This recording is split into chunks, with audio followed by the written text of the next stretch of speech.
अभी हम मौजूद है सूरजपोल बाजार स्थित, आप देख सकते हैं सामने दवाब खाना स्कूल है, निर्वाल मिजदान भंडारे, और इसी के अपोजिट सामने एक ये मकान है अंदर, जहां पर आज जहर की गोलियां खाकर हत्या हो गई है एक लेडीज़ की। बताया जा रहा है कि मामला ज़मीन विवाद का था, प्रॉपर्टी का कुछ मामला था। आपको दिखाते हैं अंदर कौन सा मकान था उनका। ये वो मकान है जो आप देख सकते हैं, जिसके ऊपर विवाद चल रहा है प्रॉपर्टी का, जहां वो लेडीज़ रहती थी।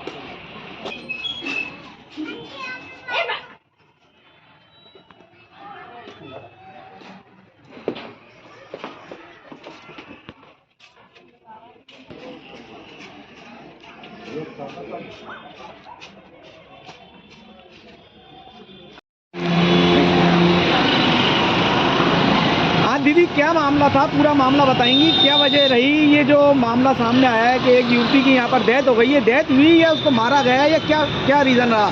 मारा गया उसको।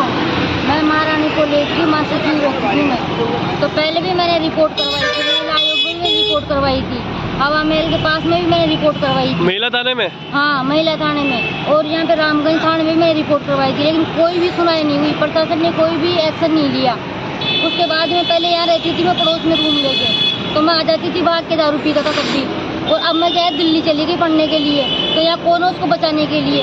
तो बाद में जाने के बाद में पीछे से उसके ऊपर मतलब ऐसे दबाव डाला गया प्रॉपर्टी बेचने। किसने डाला दबाव? यही उनके जेठानी थी गोरा, और उसका जो जेठ था किशन, उसने दबाव डाला उसके ऊपर। किस चीज का दबाव डाला?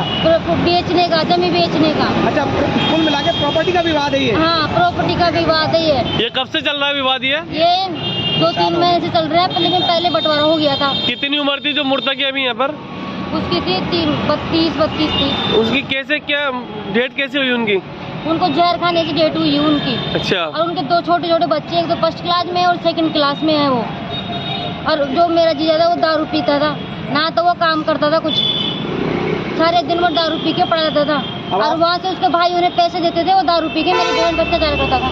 ये कौन सा एरिया कहलाता है? कौन सा एरिया है? सूरजपोल है, ये दबावखाना स्कूल के सामने ही है, थाना रामगंज के साथ। प्रशासन भी कुछ नहीं कर रहा है। मैंने पहले भी प्रशासन को रिपोर्ट लिखवाई है, लेकिन प्रशासन ने नहीं सुनाई थी।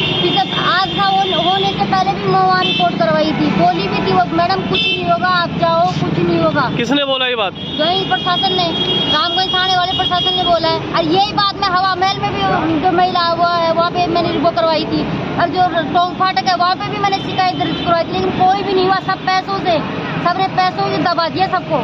गरीबों की कोई नहीं सुनता आजकल, जिसके पास पैसा है, पावर है, वो सब बोलता है।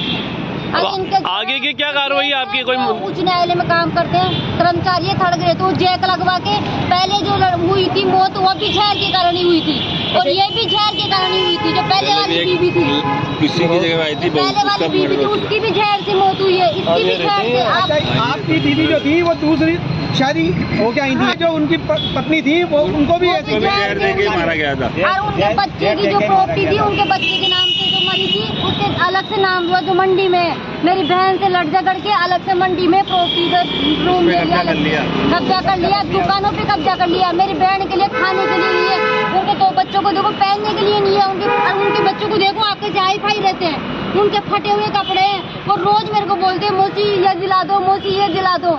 और आप देखो, खुद जाके देखो, मंडी में जाके देखो, आप कैसे 3 मंजिल मकान है, और मेरी बहन के देखो आप।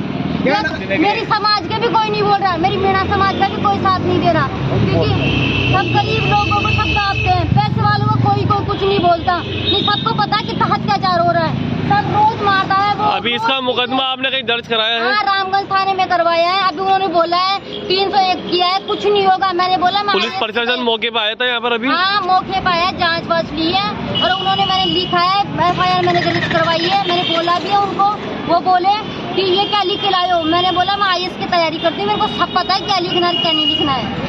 ये बात किसने बोली आपसे? ये जो SHO यहाँ का रामगंज का, उन्होंने बोली मेरे को, और वो मेरे को देख के हंसने लग गए।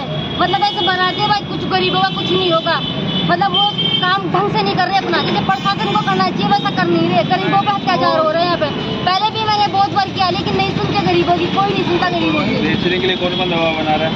और बेचने के लिए भी यहाँ पे इनके देवर है, जो जेठ है वहाँ पे, वो उसने भी काफी दबाव बनाया है। बेचने के लिए क्या जमीन। नाम है जेठ का? जेठ का किशन है नाम, और जो जेठानी है उसका गोरा है नाम। उन्होंने काफी क्या लोगों से भी बोला, जो पड़ोसी उनको बोला, उनको बोला है। और जो रात को 4 बजे मैं फट रही थी दिल्ली में, किराएदार का फोन आया, आपकी बहन को मतलब ऐसे सारी रात लड़ाई कर रहे हैं। अब उसको 2 बच्चे मानसिक रूप से उनको बीमार कर दिया बच्चों को। आप सोच सकते हो बच्चों के ऊपर कितना प्रभाव पड़ता है जब घर में कलेश होता है। तो ये गोली खाई है, कब खाई थी ये रात को 4 बजे गोली खाई है इसने। अब मेरे को फोन किया, मैंने घर वालों को फोन किया, घर वालों ने, विवाद क्या था वो बताओ। घर वालों ने यहाँ आके भी सारा ये किया। और मतलब क्या है? कौन खरीदना चाहता है, कौन बेचना चाहता है? देवर की जमीन बेच चुकी है, जेठ बेचने वाला, तो उस पे कितने लोगों का मकान है ये जो अभी यहाँ पर 3 है? लोगों का मकान है, 2 बेच दिए, एक मेरी बहन का बच्चा है। अच्छा। और जो लेने वाले हैं वो मोमडन है। अच्छा, तो उनको ऐसे बोल रहे हैं कि आप इनके बीच में कैसे रहोगे यार, और भी तो रह रहे हैं उनके बीच में, कोई इंसान नहीं है कि मतलब वो? मोमडन को मत बेचो। नहीं, ऐसा? उनके बीच में कैसे रहोगे अच्छा। आप?